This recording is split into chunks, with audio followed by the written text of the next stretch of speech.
KREUTZER Violin Etude number 31 step-by-step tutorial. Part 3, Trills and Grace Notes. And now for the trills. Yes, I know a lot of you asked me how to practice those trills. And they can be quite difficult in this etude because the etude moves so fast, and we do want to kind of get as many trills in those little short notes that we have. We have very little time to perform a trill there. So how do we get those trills? There are two components. One, obviously moving the finger fast enough. Second, the bow. Sometimes the bow can do this weird thing that I will discuss today that happens to me too, by the way.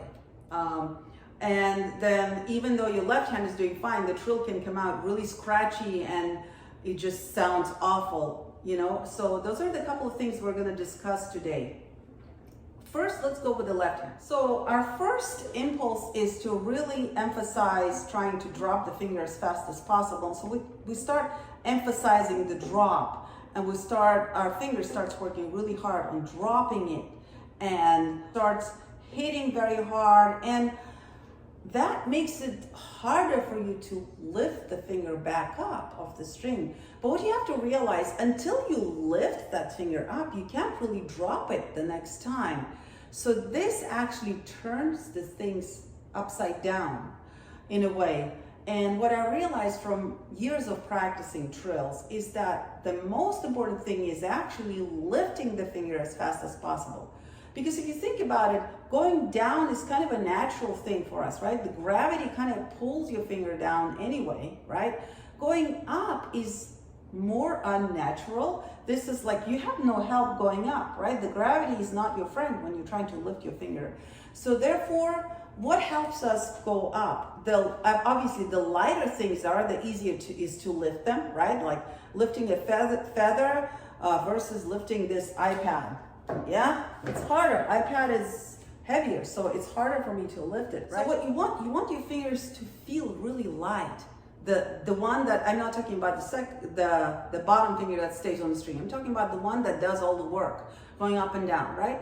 And so with that said, basically it's quite easy and quite simple. To practice your trill, you want to think this way. You see, you want to think, as my teachers taught me, imagine that for this third finger, so we're talking about the first trill we have, right? B natural and C, right? So imagine that this little part of your fingerboard right there, where the finger hits, is like a hot stove, really hot. So once the finger hits it, it really can't stay, it has to jump up. So this is sort of a mental trick. So imagine how that would happen if you hit something really hot with that finger, and how it would right away jump right back and not want to stay there. This is the effect you want to have, right? And so basically when you practice this trill, you want to make this as short as possible. And to really get into how to feel that, which muscles are going to help you to do that, I highly recommend this exercise that I was just showing you. So you think of playing just B natural, and then just very lightly hit it and let the finger spring back.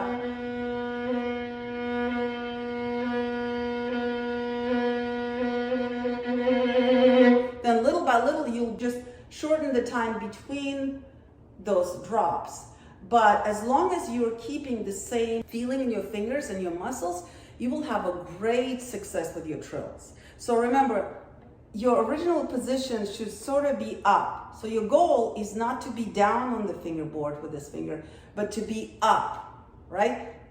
That's sort of like point 0 is here, not here, right? So it's 0, 1, 0, 1, 0, 1, 0, 1, 0. So this is your initial situation, not this, right? This is where you want to always end up. Your landing, so to speak, is up here, not here, right? So once you change your thinking about the trill in that way, you'll be amazed how much quicker your fingers will move. So another thing that you can think about it, another way to think about it is that you know, your second finger in this case is already doing the job. It's holding the string down. So, and you're not going to lift it, right, when you drop down the third finger. Therefore, the third finger doesn't really have a job of pressing on the string. That job is done by the second finger. So the job of the third finger is just to fly off the string as quickly as possible. So I promise you, if you think of your trills in that way, you will be able to relax and lighten the finger, the third finger, so that you can drop quicker. Every next drop will happen quicker. The sooner you're in the air, the sooner the next C can come, right? And so forth. So that's in the left hand. Now in the right hand, there's this weird thing that is so annoying, and it happens to me all the time when I play trills. I think because of all the work I do here, my bow arm starts getting tight. And when it gets tight, this is what it does. So I get kind of tight here if I'm thinking too much of my trill. So because my body starts working and helping me, which is not helping, you know, been there, done that. I'm sure you felt that. So it starts kind of putting more effort into this whole trill note.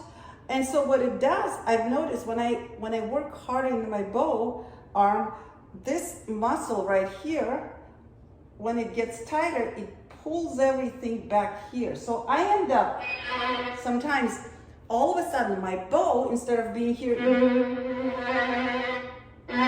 ends up little by little scooching to closer to the bridge.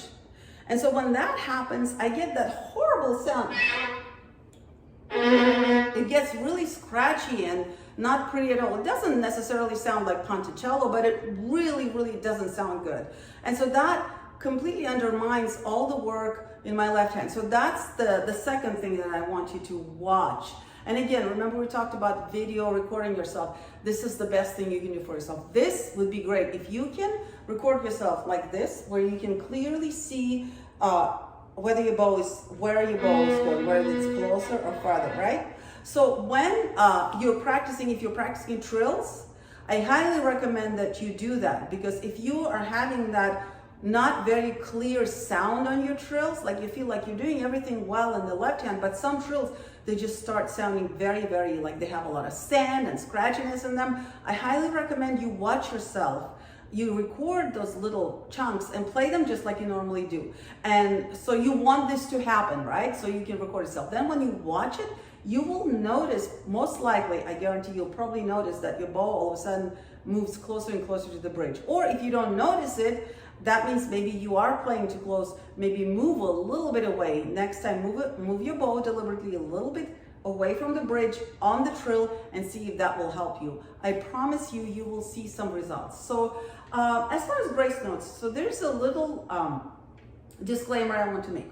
This particular etude has a lot of grace notes, but they're very different from the grace notes in Fiorillo. Fiorillo etude is written in very much classical style of writing, and classical style of writing, when you have grace notes, if they're not slashed through most of the time, it means that they have to be performed at actually the value that's written there. It's just that value will be taken out of the long note that they're preceding or they're following, right?